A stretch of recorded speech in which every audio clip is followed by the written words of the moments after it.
OMG. It's been a long time, ain't it? Yeah. I did tell y'all 52 episodes. Y'all should have known that was an exaggeration. But we're back end of the year, right? You know, where we started it. But yeah, it's season two. Yeah, it's season two. And I got some new guests for y'all. Starting off with a good friend of mine, an old friend. But I'm gonna let her introduce herself because, you feel me? Hey everybody, my name is Ada. Like Tommy said, I'm a old friend of his from the Playbox. But we're here today, and I'm so glad that I'm able to support you in your endeavors. So I'm ready to jump right in and see what you have cooking for me. Man, thank you. First off, let's because I don't know you as Ada. I know Uh-huh. you as Wane. Uh-huh. I do know Ada is one of your names, but why do you prefer to go as Ada rather than So honestly, I think it stemmed from me just being tired of growing up in the American school system and everyone saying my name wrong. And so when I graduated, I kind of was like, okay, I get to leave behind my city and turn into a new person. So yeah? this was really like my first rebrand, I guess. And I was just like, if you guys can say Arnold Schwarzenegger, you guys can say Ada. Three letters and two of them are the same. Ta-da, Ada. Thank you. Should be It no kind of reason why you're rhymes. getting that wrong. So that's why I started going by I bet some Ada. people still. They do. They do. Shockingly enough, Ada, Ida. But we live and we learn. But Yeah, yeah, that's genuinely why I decided to just start going by Ada. I like that though. I like that. It's something that's calm, sweet. All right.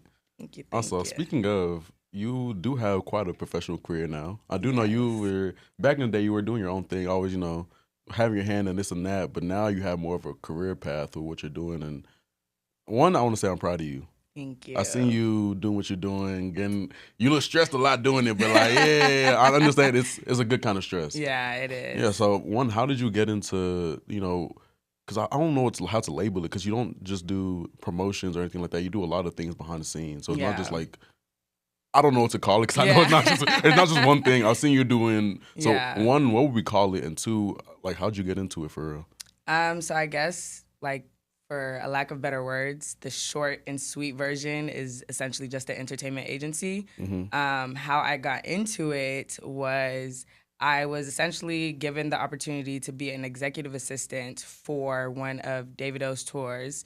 And from there, I my eyes were opened to seeing that there was a lot of growth that is needed within the Afrobeats industry when it comes to music and entertainment.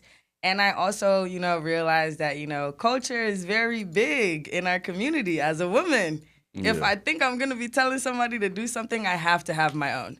So immediately after that tour, I was like, yeah, the only way I'm not going to get turned into an errand girl slash house girl every time that I'm around these people is if I have my own and I Mm-hmm. can say, like, yes, this is mine. I have a team that works underneath me. So we are going to be working with each other and not necessarily like me working for you to, if that makes sense to a certain Yeah, degree. 'cause I do. You know how Africans are. They're gonna be, Yeah, let's go, go, this go. small girl, it's all right. Yeah, Yeah, nah, I may be ain't. small but mighty, so it Yeah, doesn't really let's get it like right. take away from my work ethic. So I do a little bit of this, a little bit of that. I definitely started with music and entertainment, but now I'm also in like reality Mm-hmm. TV. I'm also in like logistical things for bigger projects and stuff like that. So do a little bit of everything. Yeah, I want to get back to the logistical things, like the bigger stuff. But I do know because you say you started with David Doe, and I know Yeah. you've done other artists, even outside of Afro beats, even recently. Going from there to I guess where you are now, like what was the main differences and like what really encouraged you? Because I know at a certain point you were stressed upon like I don't know if I really want to do this anymore, Yeah. and like yeah, Yeah. so like you do work hard, so I know like persevering through that and keeping a positive attitude and also keeping a positive, I guess, face and interaction skills. How would you go about that? And like what really like motivates you to go past that? Because it ain't Um, you can't just do that on free will. no, you're right. You're absolutely right. I think two things. The first thing, knowing that I had a strength in what I do, regardless of whether or not I may have just started in comparison to my counterparts. I hmm always had this confidence, like, I know what I'm doing. So, like, this might seem difficult to the average person, but if you really sit down and lock in, and if you are a knowledgeable person Mm-hmm. and you're able to take in and grow from the things that you're experiencing, um, at least for me, it worked for me in that sense. I will say also, I went back and got certain like certifications and certain things because I realized that number one, no one knows how to communicate within like the entertainment industry. At least, let me not say westernized entertainment industry because my main focus is Afro beats. But entertainment in general is the only industry that doesn't have HR. So it's like Yeah. once you realize Everybody that, on it's is really a yeah. jungle. Like it's really a jungle, and a lot of these people don't have leadership skills or they don't know how to communicate, they don't know how to negotiate. So for me, I felt like I have an upper hand compared to some of my counterparts because I went back to properly learn some of these things. I went back to properly learn how to be a leader because in the beginning, telling me about myself would turn into a really big volcano of me just like, oh, I know you're not telling me about All the things myself. I gotta deal with. Exactly. Like, how could you? But now I understand the art of picking and choosing what I care to listen to when someone is trying to tell me about myself Mm-hmm. and not even exerting energy in certain situations that it doesn't require my energy. So it's definitely calmed me down a lot. I know in the beginning, I wrote, daddy fighter, daddy this, daddy that. I had to because these men would not have respected me otherwise. But Yeah. now it's like, okay, I've done that brute walk. I can be calming Yeah, down small relax. now. Yeah, I can relax Oh small. God, oh So God. yeah, Mm-hmm. king of boys and that, so Here we go. All right. Hey, no, but for real though, thank God for growth. It's always necessary. yes, it Yeah, I like is. that. So what new projects are you really looking forward to? Because I know you've been coming here from. We're not gonna speak too much on that because I don't know how much you're. Yeah, but you're coming here from Yeah, from some working serious on. stuff. Yeah. Yeah. I can't really get into too much detail about that project, Mm-hmm. but Even other projects. I do know. I have seen you working with. I don't want to say it wrong, but with the makeup company, yes, and then Marviano. Marviano, and then Yes. also like you said, you do the TV show / sitcom stuff, and Yes. I really want to know about those. So I guess we'll start with Marviano. I am the manager for Marvella's makeup brand, Marviano. Ladies, if you don't have some already, make sure to get some. Currently wearing brick mocha, so yeah, yeah, Mm-hmm. yeah. You get the Advertisement. vision. Yeah, Mm-hmm. yeah, Mm-hmm. marketing and stuff. Yeah. Mm-hmm. But that's been a blessing. I love Marvella. She's such an incredible person to work with. She's also someone that I've known for a very long time. So it's a beauty to see us growing as two separate individuals who are able to come together and also do business with one another. And it's such a smooth relationship. Mm-hmm. So I go to war for Marviano and Marvella, and I know she would go to war for me as well too. I also, like you said, I've also been working with Nine Job Bad Babes, the TV show. Season 3 is supposed to be dropping in October, so I'm really excited for that. Okay. This season had a lot of interesting things happening, so I'm looking forward to you guys seeing that as well because. Once upon a time I said I was going to bring reality TV to Texas as a joke, and then I did it. So, we're only going up from here. Hey, power of the tongue. Exactly, exactly, exactly. Okay. Wow. I didn't think you're actually gonna do a TV show though, because you're actually heavily joking on things like that. It wasn't like a. Yeah. That was always just something you always said that you're gonna do like entertainment and stuff like that. Yes. Yeah. But that you said I don't know. You always like I don't know if I'm gonna do that. I know I Even get I sticky. hate cameras, so it's like even me Yeah. getting in front of the camera was such. I know. Literally, shout out to the show because if not, Yeah. I wouldn't even be like okay to be like okay, Ada, you can get in front of the camera, and it's okay to like not be behind the scenes 24/7 and Mm-hmm. allow people to also give you your accolades for all the hard work that you've done. Season 1, I was executive producer only. I did not want to be in front of the camera. I did not care to be in front of the camera. All I wanted to do was produce. Make sure everything's You going know, right. yeah, make sure everything is going smoothly. Then we got into a little hunky dory with a transition from season 1 to season 2. So I was just like, okay, just to save issues and liability problems, let me just go Make ahead sure and be the everything runs host. smoothly. Yeah, And let now me you're go ahead and be the host. And now They can't get rid of me. I am You know, you love it. Exactly. I'm the Natalie Nunn for Ninja Bad Babes. So that's our little nickname. Ada Nun. Ada Nun. Yes. What I say You goes. be doing the same thing as Miss Nunn? No, I wouldn't say I do the same thing as her now. I wouldn't say that. No disrespect to her. I love her in every right in the sense of I understand it's not easy being a woman in this industry and you have to do what you got to do what you got to do. I just am going to do mine in a way that works best for me and with my morals and what I'm willing to do and what I'm not willing to do. But just in the sense of like when you think of reality TV in, you know, Texas or Dallas, America, that's for the diaspora. When you think of reality TV that's for the diaspora, it's just like refreshing to see, you know, all of us coming together to execute something. And also, too, everybody on the team is under the age of 30. Like, I think the oldest person on the team, which is also the newest person on the team, is 27.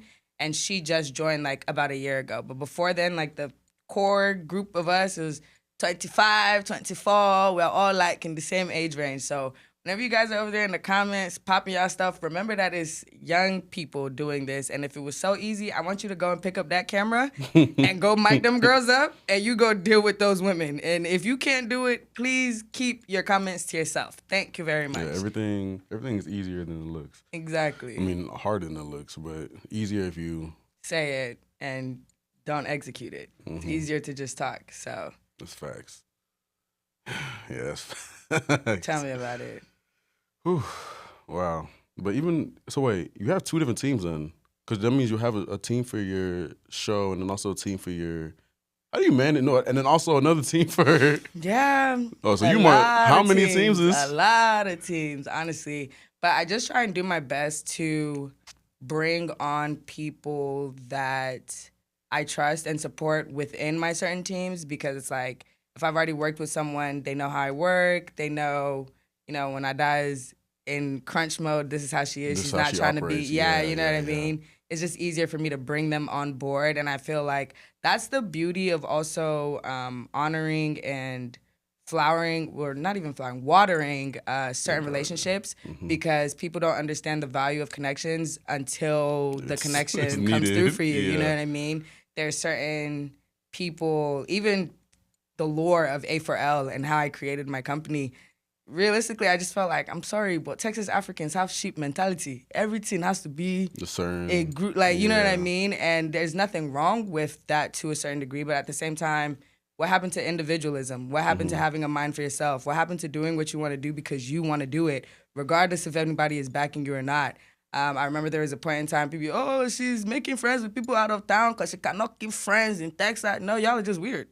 So I decided to focus on connections outside of the state. Dallas before quarantine was very, very cliquey. Yeah. Now it's everybody, you know. Yeah, but for before sure. then it was... It was an epidemic, you know, surviving Texas Africans, 101. Like, still, though. I wouldn't know because I'm not really, like, I don't care to be in the mix as much anymore because I have, you know, more important things to be worried about and focused on. But that kind of, it did not, I wouldn't say rub me the wrong way, but it was kind of like I don't really care for this clique thing, so I'm going to focus on these friendships and these connections that I'm building outside of Texas and whatnot. And now all these people, I can go to, by God's grace, I can go to every entertainment hub in the United States of America and be comfortable. Why? Because I focused on relationships outside of my city, and I didn't care to run with the crowd of Texas Africans, this, who, ha, ha, ha. All right, y'all, but we're still individuals at the end of the day. Are you this popping when you leave Texas? Yeah, because that's a different script. So even speaking on that, how did you, like, what, not even that, actually, what entertainment hub actually, like, was the one to really show you love first outside of Texas that, you know, that helps you grow your brand and get to where you are now? Because I know it wasn't just like a type of thing. It was over time, you're building up different building blocks. Because I do know the one that I knew first off was like the DMV area. Those Africans. I remember you getting a good relationship. But that was even before. I even started. That's actually what my answer is going to be. The DMV Africans is the first like geolocation. And then after that, I would have to say it was a tie between Atlanta and California, because the CEO of the TV show is from California. And then I have some brothers and family members out there. So, yeah, it was like DMV. in Atlanta and California at the same time. And then, of course, through the years, now we have connections in Miami, we have connections in Vegas, we have connections. Where is he? Want to go? Just let me know. We can You enter. get it Don't done. Get it worry. done. I like that. Okay, so how'd you even meet the CEO for the show? 'Cause all the way in Cali. I know Yes. that was another connection, but how'd that even come to be? Because Through my brother Toki, and I have to shout out Toki because I love him so much, so dearly, and he was one of those relationships that I felt like we became like a brother and sister type duo. Like in their family, I'm Ada Anifowoshe. In my family, he's Toki Onoha. You know what I mean?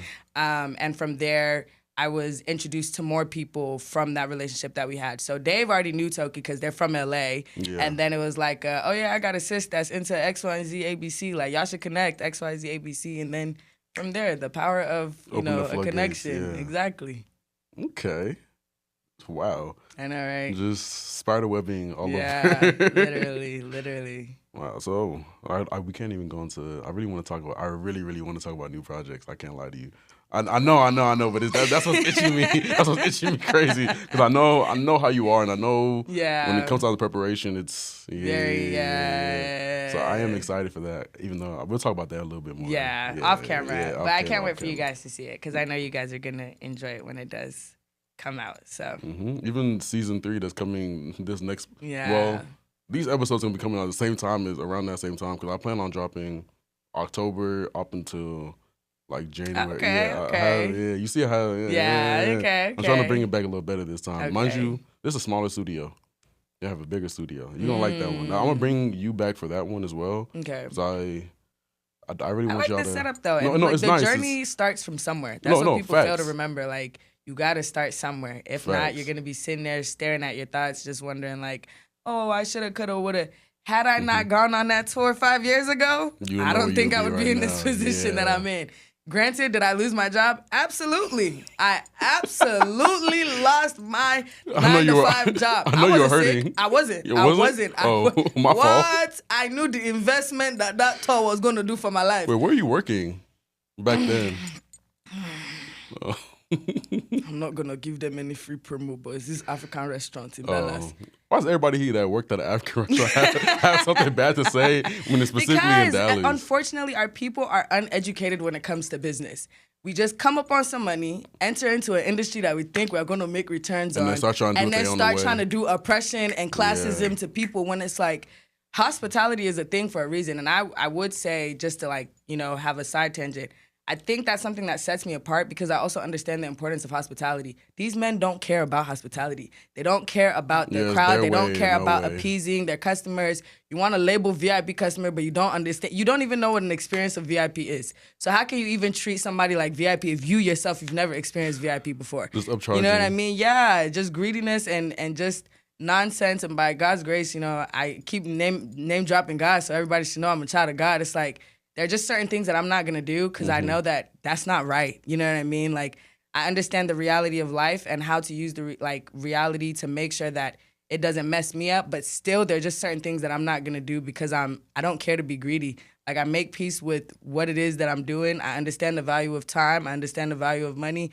And we go as if you want to accept my deal, you accept my deal. If you don't want to accept my deal, all right, no problem.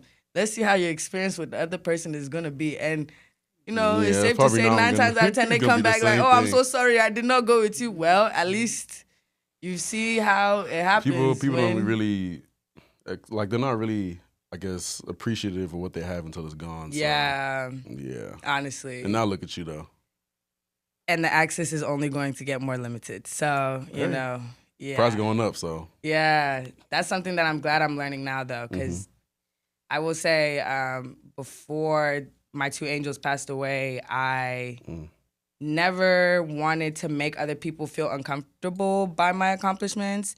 So I would allow for like certain things to happen or certain behaviors to slide because like, okay, I don't want anyone to feel like, oh, here that goes. But same time, you only dim your own light when you do that. Man, and have I realized that now? You only dim your own light when you do that. So it's just kind of like, I thank God for the wisdom and the knowledge and the understanding to know that there's a season for everything, and the season I'm in now is to be more of a priority to myself and more of a priority to my future. Yeah, that's and my one thing. goals. One thing I also learned while I was in college. That's something. It took me a while because you can't help nobody unless you help yourself. Yeah. As much as selfish as that sounds, it's the truth. Yeah.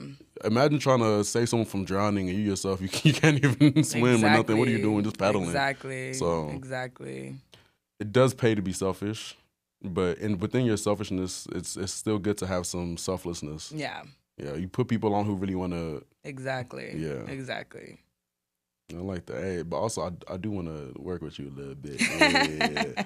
Because back then we didn't work together per se. Yeah. But we did things in coordination, especially at church, because you were always in dance and stuff like that. I tried dance, but you know how that Not went. you letting my lore out. Oh my Hey, gosh. Entertainment starts somewhere. Entertainment starts somewhere. Yeah, cause, I mean, people don't even know this, but because you helped me out with remember when I did the play? Yeah. Yeah, I needed a little help because they had me just talking on stage. Sandbox days. It's all right. They had me just talking on stage doing whatever. But yeah, that's really those are also the skills that you took from then to now. Because even before you started all this, and you were like still going through. I want to say the motions, but you're still going through the entire process of doing everything. You went from dancer to head dancer to coordinator, and so like those also are things to help you that actually I can see that helps you get from here to you feel me? Yeah, because you said that you did go back to learn more skills, but I can still see the things that you took from there translating helped me be where I am today. I agree. I think I've always had a love for music, and my mama. She had me in the studio since I was like 6 years old. So I remember when she was doing like, the choir. All right now, Agatha Moses, love you, boots down, girl. So when you see this, don't be mad. But she definitely is. I would say the starting point of all things entertainment for me, because my mom used to make music. So it was like I used to go to the studio with her, in this room with sound system, doing for her ad libs and stuff like that. I didn't know she made music for her. I just knew she was in the church through the don't choir. worry, I'll bring you CDs. We still have some. Don't worry. I'm gonna vibe out a little bit. I'm gonna vibe out a little bit. Yeah, word to Mercy Chinwe. Don't worry. But yeah, and I didn't even think of that before. But you're right. Like being in dance, being in choir. People don't know I was the first choir master of our next generation choir in that church. Okay, yeah. So we started this stuff. Okay, we started it. I remember when they first started Next. I did not want to do it. I know, but it's okay. Yeah. Everybody has their journey, and as long as we know who we serve, that's what matters the most at the end of the day. You know what I mean? But all in all, I hold on to God because I know. This industry, even when I started, I remember a lot of people in our church, the demon industry that Ada is working in, she's working with the devil. And I sometimes struggle with the thought of like, if everybody as a child of God is afraid of working in this industry, who's going to save them? Not to say I'm supposed to save all of them. No, but that's I don't like that type of rhetoric at all. Because like, if we're supposed to be Christ-like, that's not really what Christ was doing, trying to run away and like send people to damnation. I know this is an entire different topic. Yeah. But I've always hated that sentiment so much, just because even if you do read the Bible and you see the people that God was around, or Jesus was around, that's not the message that he was giving at all. It's kind of giving the opposite message that why are you trying to seclude yourself, act like you're better than what high horse do you truly have? Literally, when the Bible also talks about how a lot of people in church aren't going to truly be saved because they aren't living in Christ. They're just it's more of like a pseudoscience. No, honestly, yeah, and it pushed me to even want to like kind of stay more because I started to realize, every industry has evil. Yeah, even every industry has evil. Because us being behind the scenes for even a lot of like the church lore / the like the music side of I saw some things I was like, okay, interesting. Yeah, cool. Okay. Nice one. Oh. But yeah, we're going don't worry. We'll see each other at the pearly gates. Yeah, we'll see. We'll see how that really pans out for everybody. But yeah, yeah, that's why. And also, I like that you kept going on with it because at the end of the day, you don't know what God's gonna call you to. All because you're not working in the church doesn't mean you're not working in Christ and still doing something that's fulfilling for you. Because you can't constantly be trying to preach to the choir and think you're doing something. Facts. And in full transparency too, the last, I think, dance that I did at church, I had like an emotional moment and I let that be my last. The only reason why I felt like it was slightly hypocritical for me to be standing on the stage of God and dancing when I knew that my relationship with God was not where it needed to be just yet. And I didn't want to live in this sense of like Yeah. fake morality that a lot of people tend to sometimes. Your relationship with Christ is between you and him. Of course, we're not meant to do it alone, but at the same time, when you're real with yourself, if you can be real with yourself, you'll be able to know how to gauge your growth and see where your mishaps are and learn and build from it if you're a disciplined person. That's just how I kind of like went about it. I love our church, don't get me wrong. I love our church, love our pastor. Shout out to John O'Mayo. I love him. Boots down. Shout out to real. Pastor Mrs. Ibi O'Mayo. I love them. Boots down. Love our church.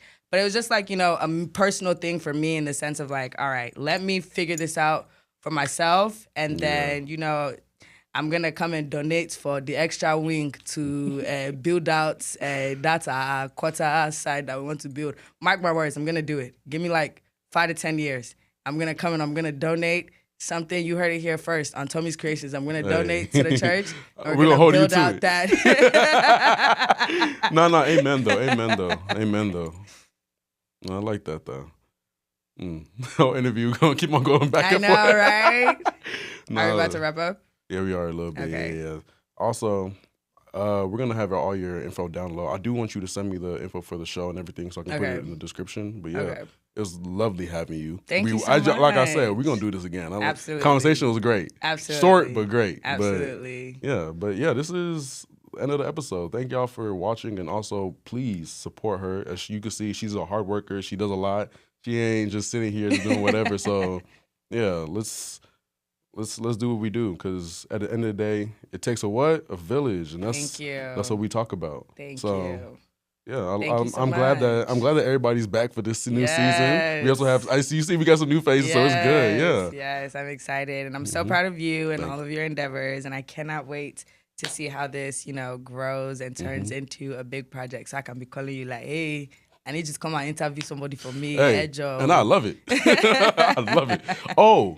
Also, because I'm trying to make this more of a thing, this video and everything is sponsored by Wara, my clothing brand. You see, we got and then on same thing with the, so just keep an eye out. We got more things coming. We're going to see, because right now it's Wara World. People still kind of confused on why it's Wara World.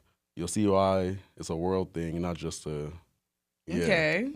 Clothing brand, but we're going to let's get it to it. But again, thank y'all for coming here. Thank you for being on the show, and yeah, love y'all. Peace out. Bye, guys.